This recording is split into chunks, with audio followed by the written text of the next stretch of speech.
I came upon a lighthouse by Shantanu Naidu. Shantanu Naidu யார் அப்படின்னா Ratan டாட்டாவோட assistant. இந்த விஷயம் நம்ம எல்லாருக்குமே தெரியும். பட் இந்த புக்கில் எப்படி சாந்தனு நாயுடு டாட்டாவை பற்றி எழுதியிருக்காரு அப்படின்னா, நீங்கள் ரத்தன் டாட்டாவை அப்படி பார்க்குறீங்க, பட் நான் அவரை இப்படி பார்க்குறேன். நீங்கள் அப்படி பார்க்குறதுக்கும் நான் அவங்கள பக்கத்துலேருந்து பார்க்குறதுக்கும் நிறைய டிஃப்ரென்ஸ் இருக்குது. அண்டு ரத்தன் டாட்டாவோட அதர் சைடை நான் அவங்களுக்கு காமிக்கிறேன். அவர் எந்த மாதிரி பிஹேவ் பண்ணுவார், எங்களுக்குள்ளே என்ன அண்டர்ஸ்டாண்ட் இருக்குது, நான் அவங்களுக்கு வந்து ஒரு நல்ல ஃப்ரெண்டாக இருந்திருக்கேன். ஸோ இந்த மாதிரியான ரிலேஷன்ஷிப்ஸ் எல்லாமே ரொம்ப அழகாக சாந்தனு நாயுடு அவர்கள் இந்த புக்கில் எழுதியிருக்காங்க. இதில் லைட் ஹவுஸ் அப்படின்னு மென்ஷன் பண்ணிக்கிறது வேறு யாரும் இல்லை, த இண்டஸ்ட்ரி டாயன். அது யார் அப்படின்னா ரத்தன் டாட்டா.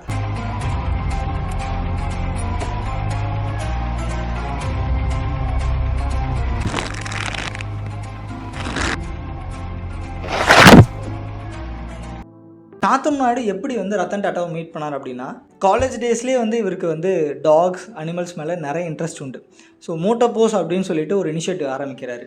என்ன மாதிரி அப்படின்னா, இப்போது நம்ம பைக் ஆர் காரில் போகும்போது நமக்கு முன்னாடி டாக் வந்துச்சு அப்படின்னா, நம்ம அந்த டாகை இன்ட்ராக்ட் பண்ணக்கூடிய டைம் வந்து ஒரு சில செகண்ட்ஸ் தான் இருக்கும். ஸோ அதுக்குள்ளே அந்த டாக் ஹிட் ஆகிடும். இதை தடுக்கிறதுக்காக நான் அந்த டாகோட கழுத்தில் ஒரு ரிஃப்ளெக்டிவ் காலர் ஒன்று மாட்டினேன் அப்படின்னா, அந்த டிரைவருக்கும் சரி அந்த டாகும் சேவ் ஆகும். ஸோ அந்த டிரைவர் முன்னாடியே அந்த டாக் போகிறத பார்த்துருவார். ஸோ அந்த dog life will be saved அப்படின்னு நினைக்கிறாரு. நினச்சது மட்டும் இல்லாமல் இனிஷியலாக ஒரு 500 ரிஃப்ளெக்டிவ் காலர்ஸ் ரெடி பண்ணி மும்பையில் இருக்க எல்லா டாக்ஸ்க்கும் மாட்டி விட்றாரு. இதோட ரிசல்ட்டை பார்க்கும்போது நல்லா இருக்குது. அண்ட் இதை கொண்டு போய் அவர் வீட்டில் சொல்கிறாரு. சாந்தனு நாயுடு அப்பாவே பார்த்தீங்கன்னா டாடா குரூப்பில் தான் ஒர்க் பண்ணிகிட்டு இருக்காரு. நீ வேணால் ரத்தன் டாட்டாக்கு மெயில் பண்ணுறா, இந்த மாதிரி நீ ஒன்று பண்ணுற அப்படின்னு சொல்லிட்டு ஒரு மெயில் பண்ணு, அவருக்கு தான் டாக்ஸ்னால் ரொம்ப பிடிக்கும்ல அப்படின்னு சொன்னோன்னே, ஆமாம்ல நான் மெயில் பண்ணலாம்ல. எஸ், இந்த இடத்துல நான் ஒன்று சொல்ல வரேன். இப்போ நமக்கு யாராவது ஒரு கைடன்ஸ் கொடுக்குறாங்க அப்படின்னா அதை பண்ணி முடிக்கணும். அவங்களுக்கு பண்ணால் ரெஸ்பான்ஸ் வராதுன்னு சொல்லிட்டு ரெஸ்பாண்டே பண்ணாமல் நம்ம இருக்கக்கூடாது. ஸோ நம்மளோட கடமை என்ன, அவங்களுக்கு சொல்ல வேண்டியது, நம்ம சொல்லிவிடுவோம், அதுக்கு அடுத்து பார்த்துக்கலாம். இதே விஷயத்த ரத்தன் டாட்டாவும் இந்த புக்கோட இன்ட்ரோடக்ஷனில் சொல்லியிருப்பார். என்னென்னு அப்படின்னா, knowing my love for dogs, he wrote to my office not even expecting a ரெஸ்பான்ஸே எதிர்பார்க்காம ஒரு விஷயத்தை நீங்கள் பண்ணி முடிக்கணும். உண்மையிலே உங்களுக்கு அது மேலே அக்கறை இருந்துச்சுன்னா. மோட்டோபோஸ் அப்படின்ற அந்த ஒரு சின்ன இனிஷியேட்டிவ் மூலயமா இவர் வந்து ரத்தன் டாட்டாவை மீட் பண்ணுறாரு. ஸோ மீட் பண்ணும்போது இன்னொரு இன்ட்ரெஸ்டிங்கான விஷயம் சொல்கிறாருங்க. இவர் வந்து ஒரு 3 மினிட் வீடியோ எடுத்துகிட்டு போயிருக்காரு சாந்தனு நாயுடு அவங்க அப்பா கூட. ஸோ அந்த வீடியோவை பார்த்துட்டு நம்ம எல்லோரும் என்ன பண்ணுவோம், ஒரு வீடியோ வந்துச்சு அப்படின்னா அந்த வீடியோ ஃபுல் அண்ட் ஃபுல் பார்க்க மாட்டோம் இல்லையா. ஸோ மேக்ஸிமம் 10 செகண்ட் ஸ்கிப் பண்ணிகிட்டே இருப்போம். பட் ரத்தன் டாட்டா என்ன பண்ணுவார் அப்படின்னா, ஒரு வீடியோ ஸ்டார்ட் ஆச்சு அப்படின்னா 3 மினிட்ஸ் போகிற வரைக்கும் கம்ப்ளீட்டாக அந்த 3 நிமிஷத்தையும் பார்த்துட்டு தான் வெளில வருவாராம். இன்னிலேருந்து இந்த ஒரு ஹேபிட்டை கற்றுக்கோங்க.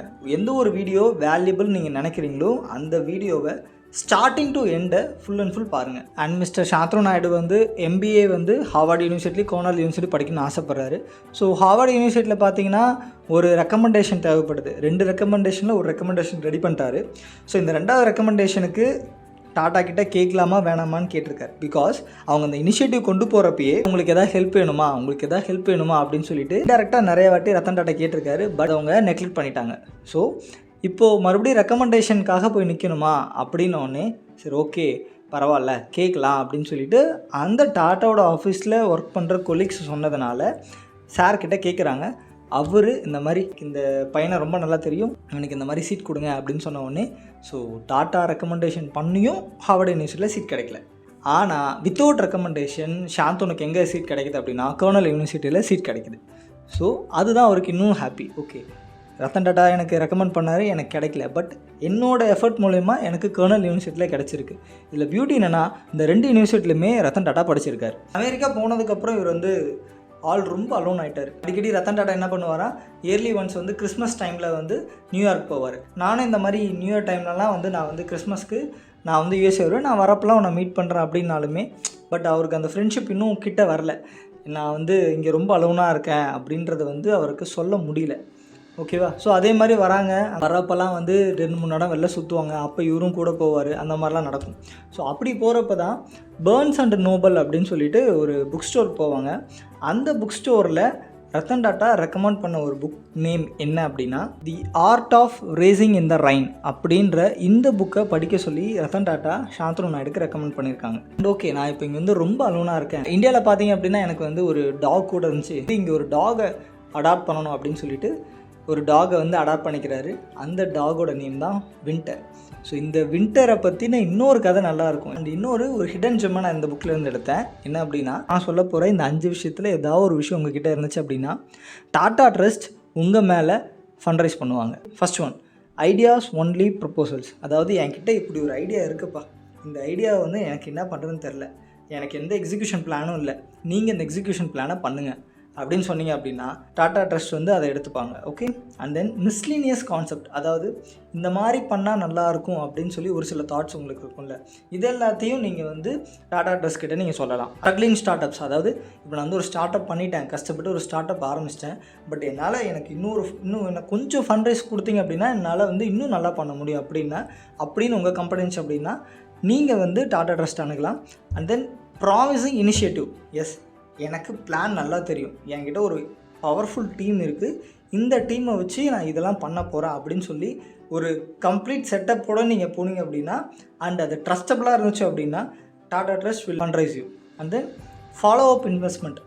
நான் இப்போது ஆல்ரெடி ஒரு கம்பெனி வச்சுருக்கேன், எனக்கு நிறைய இன்வெஸ்ட்மெண்ட்ஸ் இருக்குது, பட் எனக்கு இது பத்தலை, இருந்தாலும் எனக்கு இன்னும் கொஞ்சம் இன்வெஸ்ட்மெண்ட் நீங்கள் கொடுத்தீங்க அப்படின்னா என்னால் இன்னும் அதிகமாக க்ரோத் பண்ண முடியும் அப்படின்னு நினச்சிங்க அப்படின்னா டாடா ட்ரஸ்ட் உங்களதில் இன்வெஸ்ட் பண்ணுவாங்க. அண்ட் இவர் டாடா ட்ரஸ்ட்டில் ஜாயின் பண்ணதுக்கான முக்கியமான ரீசன் என்ன அப்படின்னா, அந்த அனிமல் ஹாஸ்பிட்டல் அப்படின்றது தான், அந்த ப்ராஜெக்டை பண்ணுறதுக்காக தான் சாந்தனு நாயுடுவை பிரசிடெண்ட்டாக போட்டிருந்தாங்க.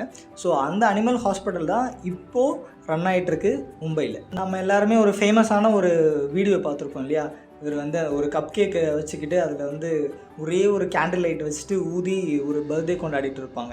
ஸோ அன்றைக்கி நைட்டு ஆக்சுவலாக என்ன நடந்துச்சு அப்படின்னா 11:45க்கு இந்த மாதிரி நாங்கள் எல்லாம் உங்களுக்கு ஒரு சர்ப்ரைஸ் பண்ணியிருக்கோம், ஹைதராபாத்தில் இது நடக்குது, சொல்லுங்கள் ஒரு 2 மினிட்ஸ் நான் வரேன் அப்படின்னு சொல்லிட்டு ரத்தன் டாடா வெயிட் பண்ணிகிட்டு இருக்காரு.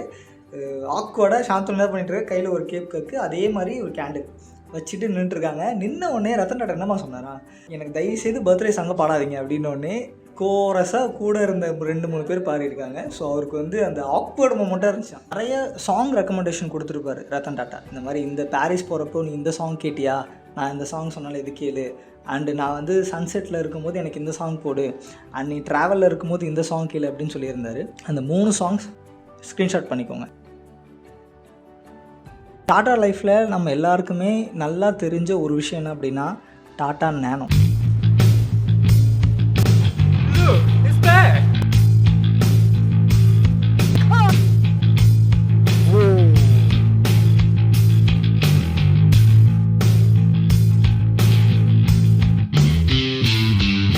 டாடா நேனோ அப்படின்ற இந்த காரை வாங்குறதுக்காக சாந்தனு நாயுடு ரொம்ப போராடி இருக்காரு. லைக் இந்த டாடா நேனோவை பற்றி ஒரு கேஸ் ஸ்டடி படிச்சிருக்காரு அவரோட காலேஜ் டைமில். எப்படி அப்படின்னா ஃபெயிலியர் மார்க்கெட்டிங் அந்த மாதிரியான ஒரு கான்செப்டில் எல்லா பிஸ்னஸ் ஸ்கூல்லையும் டாடா நேனோவை பற்றி இருக்கும்.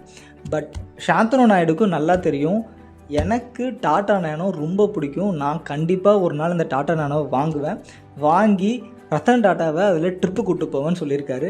And you won't believe it, இது நடந்திருக்கு. அதை ரொம்ப அழகாக எழுதியிருக்காரு. லைக் இவருக்கு வந்து அந்த கார் வாங்கணும்னு தோணிருச்சு. ஸோ இந்த மாதிரி ஷோரூம் போகிறாரு, 2 தான் அவைலபிளாக இருக்குது. ஓகே நான் புக் பண்ணுறேன் அப்படின்னு ஒன்று டிசிஷன் கேட்குறாரு அப்பா கிட்ட. 1 புக் ஆகிடுச்சு, இப்போ இன்னொன்று தான் இருக்குது. ஓகே, அந்த பர் டேயில் என்ன நினச்சிருக்காரு அப்படின்னா, சரி சாருக்கு என்ன கலர் என்ன மாடல் பிடிக்கும்னு கேட்டுட்டு எடுத்துக்கலாம் அப்படின்னு நினச்சாரு. பட் இருந்த ஒன்றும் போயிடுச்சு. இப்போது ஹோல் இந்தியாவிலே ஒரே ஒரு டாடா நேனோ மட்டும்தான் இருக்குது. அந்த ஒரு நேனோவை நான் நைட்டு புக் பண்ணலன்னா வேறு யாராவது புக் பண்ணிடுவாங்க. ஸோ இம்மிடியேட்டாக ஷோரூமுக்கு கால் பண்ணி இந்த மாதிரி எனக்கு இருக்குது அந்த ஒரு டாடா நேனோ புக் பண்ணுங்க அப்படின்னு சொல்லிட்டு புக் பண்ணிவிட்டு, அந்த நேனோவோட பேர் என்ன அப்படின்னா இவர் வச்ச பேர் லில்லி. புக் பண்ணிவிட்டு நேராக டாட்டா பார்க்க போகிறேன். வின்டரும் ரத்தன் டாட்டாவும், அப்புறம் சாந்தனு நாயுடு, அப்புறம் கொஞ்சம் காற்று, அப்புறம் மும்பை, அவ்வளோதான்.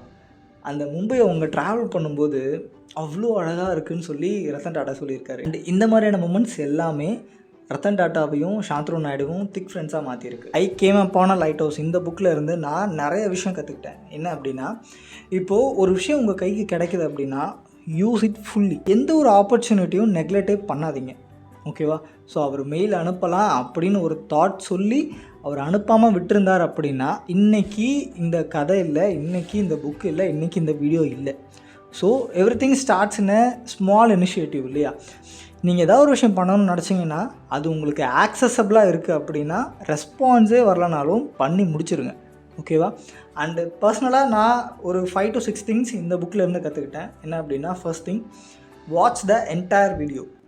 இதுக்கு மேலே எந்த ஒரு ஃபுல் வீடியோ நான் பார்க்குறதா இருந்தாலும் அதை கம்ப்ளீட்டாக பார்க்கணும் அப்படின்னு நினைக்கிறேன். And then second, ask sorry if சம்மோன் is waiting for you. அதாவது எப்பயுமே சாந்தனு நாயுடுக்கிட்ட சாரி கேட்குறா ரத்தன் டாட்டா. இன்கேஸ் அவர் வந்து சாந்தனு வந்து ஒரு 10 மினிட்ஸ்க்கு மேலே வெயிட் பண்ணியிருந்தாலே சாரின்னு சொல்லுவாராம். பிகாஸ் நம்ம யாருமே வெயிட்டிங்க்கு சாரி சொல்கிறதில்ல. ஸோ யாராவது உங்களுக்காக வெயிட் பண்ணாங்க அப்படின்னா சாரி சொல்லி பழகுங்க. Don't check the mobile if you around a higher officials. அதாவது உங்களுக்கு மேலே ஒரு ஹையர் அஃபிஷியல்ஸ் கூட நீங்கள் இருக்கீங்க அப்படின்னா மொபைலை சுத்தமாக செக் பண்ணாதீங்க. Unless until it's so main thing for the conversation. ஓகேவா? அண்ட் தென் 9:30க்கு மேலே யாரையுமே ஒர்க் விஷயமாக டிஸ்டர்பே பண்ணாதீங்க. இந்த விஷயத்தில் தான் நிறைய பேர் கோவம்னு நினைக்கிறேன். பிகாஸ் நம்மலாம் இப்போ 24/7 ஒர்க் பண்ண ஆரம்பிச்சிட்டோம். இந்த லாஸ்ட் விஷயம் எனக்கு ரொம்ப பிடிக்கும். இப்போது நீங்கள் யாருக்காவது ஏதாவது ஒரு விஷயத்த சொல்லிக் கொடுக்கணும்னு நினைக்கிறீங்க அப்படின்னா நீங்களே அதுக்கு ஒரு மிகப்பெரிய எக்ஸாம்பிளாக இருக்கணும்.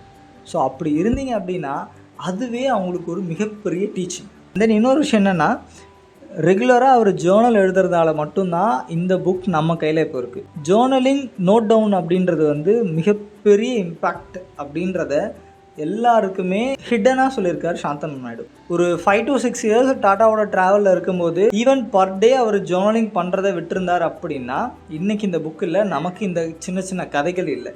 ஸோ நீ 1 இயர் ஃபுல்லாகவே நீ எழுதுகிற கதைகளை வச்சு மட்டும்தான் ஒரு சில கதைகள் மக்களுக்கு சொல்ல முடியும். அதனால தான் நான் அடிக்கடி சொல்கிறது என்ன அப்படின்னா, ஜேர்னலிங் ரெகுலராக எழுதி பழகுங்க. I came upon a light house அப்படின்ற இந்த புக்கை வந்து நான் யாருக்கு ரெக்கமெண்ட் பண்ணோம் அப்படின்னா, எனக்கு வந்து ஒரு ஸ்டோரி படிக்க பிடிக்கும் அப்படின்னா டெஃபினட்டாக யோசிக்காமல் இந்த புக்கை எடுத்து படிச்சிருங்க. அண்ட் தென் உங்களுக்கு நிறைய விஷயம் இந்த புக்கில் இருந்து நீங்கள் கற்றுக்கலாம், பிகினராக இருந்தீங்க அப்படின்னா. இதே மாதிரியான நெக்ஸ்ட் இன்ட்ரெஸ்டிங்கான புக்கோடு உங்களை மீட் பண்ணுறேன். Until then bye from Sivanesh.